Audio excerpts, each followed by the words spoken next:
So what we did to try to understand what language would be useful was just listen. And I spent 3 months in the library with running little volunteer classes with Afghan ladies and just noticing, oh, they want to say that, they want to say that, but they don't know how to, and noting things down. And I had a few surprises about the language which turns out to be useful.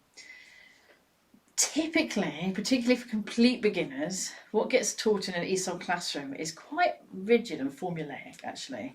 So the way that standardly English language teaching works in this country, at least, is it's done in levels. You'll start at pre-entry, you go to entry 1, entry 2, entry 3, and you sort of work your way up the levels. And you go with a kind of grammar, which is structure of language, and it starts really simple.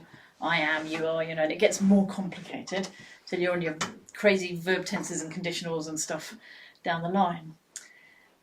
And so at pre-entry, which is super basic, people often teach a lot of vocabulary sets, like the colours or the parts of the body or food. And they'll teach simple things, saying hello, greetings, some of the basic stuff, numbers.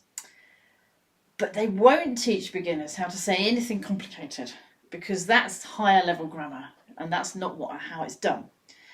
But that isn't a lot of use, actually, if you need to get out there and just be understood and understand, and you need something which will do the job.